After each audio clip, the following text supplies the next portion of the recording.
नमस्कार, आप देख रहे हैं बुलंद आवाज पूजा सिंह के साथ। दोस्तों, स्वागत है आप सभी का आज के इस नए वीडियो में। बसपा के बारे में लगातार नैरेटिव बनाया जा रहा है, चर्चा की जा रही है, अफवाह फैलाई जा रही है। कौन है ये लोग जो बसपा के लिए इस तरीके का नैरेटिव तैयार कर रहे हैं कि बसपा किसके साथ गठबंधन में जाएगी, किसके साथ नहीं जाएगी, क्या करेगी, किस तरीके से। मुझे ऐसा लगता है कहीं ना कहीं जो बसपा से अलग विपक्ष है वो लगातार बसपा को रिझाने की कोशिश कर रहा है। एक सॉफ्ट कॉर्नर सबके दिल में बसपा के लिए है और उसका सबसे बड़ा कारण है बसपा का खुद का एक मजबूत आधार, जनाधार होना। आज भी बसपा के पास अपनी वो ताकत है जो किसी के साथ मिल करके उस ताकत को दुगना कर सकती है और पूरा जो एक समीकरण है उत्तर प्रदेश की राजनीति का 2027 में उसे बदल सकती है। इसी वजह से मुझे लगता है कि बसपा की लगातार बात हो रही है, चर्चा हो रही है, नैरेटिव सेट किया जा रहा है। जैसे कि अभी हाल में आपने पीछे सुना कि नसीमुद्दीन सिद्दीकी कांग्रेस को छोड़ करके और अभी 15 फरवरी यानी कल वो समाजवादी पार्टी में शामिल हो गए। इससे पहले ये लगातार चर्चा थी कि नसीमुद्दीन जो है वो बसपा में आ सकते हैं। फिर इसके बाद बसपा सुप्रीमो मायावती का वो बंगला और तमाम दूसरी चीज़ें वो हुई, वो सब चीज़ें बनाई गई कि किस तरीके से उत्तर प्रदेश के मुख्यमंत्री के साथ बसपा सुप्रीमो की कोई मीटिंग हुई है। तो ये सारी चीज़ें नैरेटिव की तरह क्यों बनाई जा रही हैं?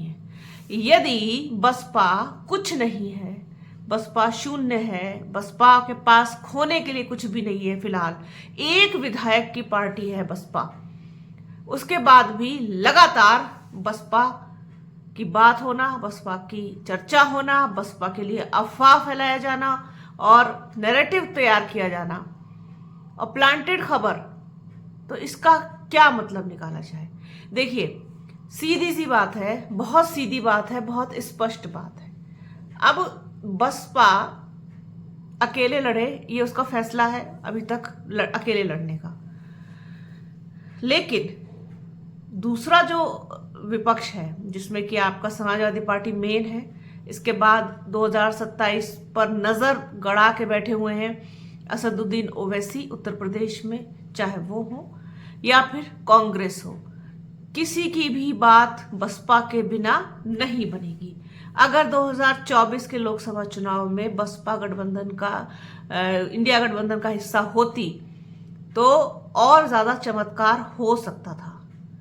लेकिन 2027 में कैसे रोकेंगे, किस आधार पर रोकेंगे भारतीय जनता पार्टी के विजय अभियान को? ये एक यक्ष प्रश्न है विपक्ष के सामने, यक्ष प्रश्न जिसका उत्तर किसी के पास नहीं। कोई ये सोचे कि हम क्लीन स्वीप कर ले जाएंगे और हम इतनी सीटें ले जाएंगे। 111 सीटें मिली थी समाजवादी पार्टी को। पश्चिमी उत्तर प्रदेश ने बहुत अच्छा किया था चूंकि राष्ट्रीय लोकदल साथ में था और उधर पूरा किसानों का जो एक कहना चाहिए कि खाप कह लीजिए, किसान बिरादरी कह लीजिए, किसान वो साथ में थे। अब लोकदल भी हिस्सा नहीं है किसी का भी, वो तो जाकर के मिल गए हैं भारतीय जनता पार्टी में। तो फिलहाल क्या करेंगे? पश्चिमी उत्तर प्रदेश में क्या करेगी समाजवादी पार्टी? किस आधार पर लड़ेगी? सिर्फ मुस्लिम वोट बैंक के आधार पर? यादव वहां है नहीं तो कैसे होगा?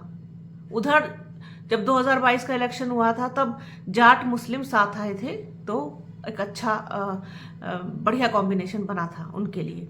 अब क्या करेंगे? तो इसी तरीके का इसका प्रश्न जो है वो कांग्रेस के साथ में है। कांग्रेस का तो आपको पता ही है क्या हाल है, उनका जनाधार किस तरीके से बिल्कुल ही निराधार है।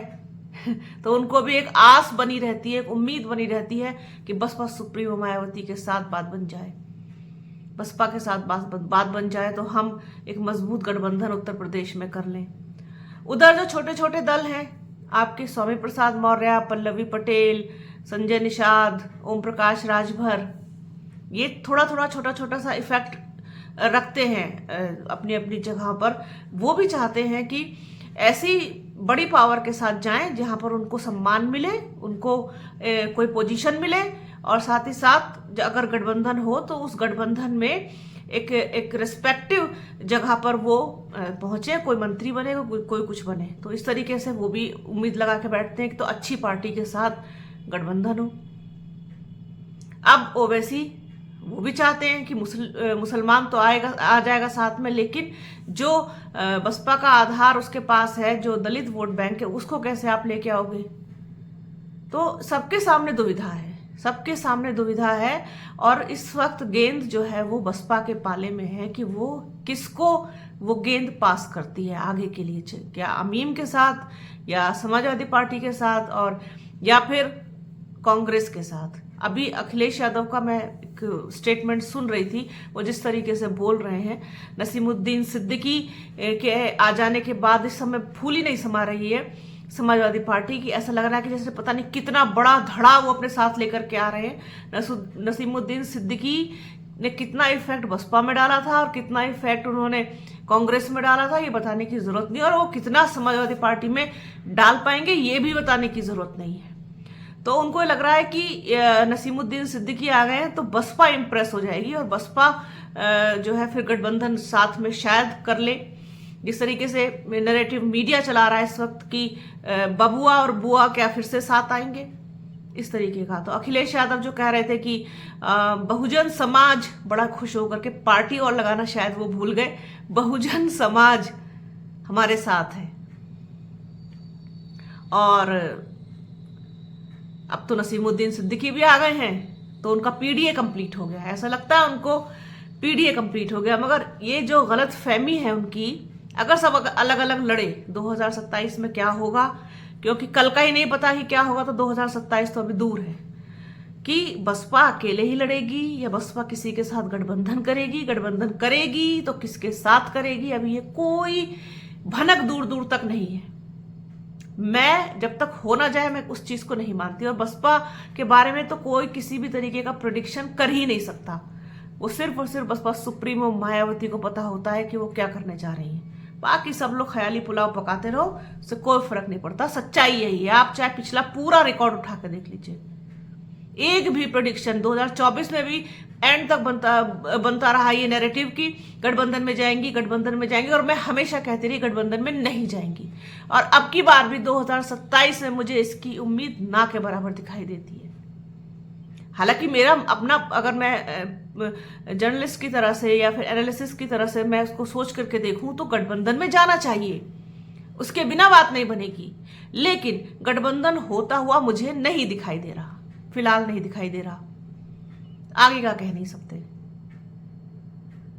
तो सब अलग अलग लड़े, सब अलग अलग, तो फिर तीसरी बार फिर तैयार रहिए एक बार फिर से और भारतीय जनता पार्टी की सरकार बनाने के लिए।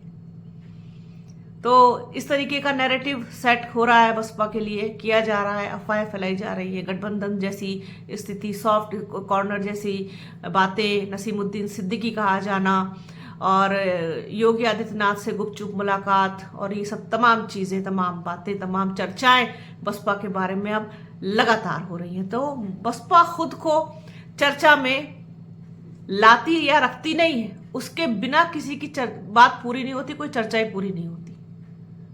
तो ये जो नैरेटिव चल रहा है, ये कौन बना रहा है? समाजवादी पार्टी बना रही है या मीडिया बना रही है, ये तय करेंगे आप लोग। देखिए तमाम मीडिया प्लेटफॉर्म्स पर वो सब वायरल है, सब कुछ है, आप चाहे तो वहां जाकर के देख सकते हैं। तो मुझे लगा इस पर बात होनी चाहिए, चर्चा होनी चाहिए, तो ये वीडियो मैंने इसीलिए आप लोगों के लिए किया है। आज के इस वीडियो में फिलहाल इतना ही। वीडियो को प्लीज पूरा देखिएगा, ज़्यादा से ज़्यादा शेयर कीजिएगा, बने रहिए हमारे चैनल के साथ। हमारे चैनल को लाइक कीजिए, शेयर कीजिए, सब्सक्राइब कीजिए, बेल आइकन घंटी जैसी आकृति ज़रूर दबाइएगा, जिससे कि आने वाले वीडियो का नोटिफिकेशन आपको मिल सके। वीडियो को प्लीज़ पूरा देखिएगा और शेयर तो ज़रूर ही कर दीजिएगा। अपना और अपनों का बहुत ख्याल रखिए। जल्द मिलूंगी आपसे एक नए वीडियो में, एक नए मुद्दे के साथ, एक नई चर्चा में। तब तक के लिए जय हिंद।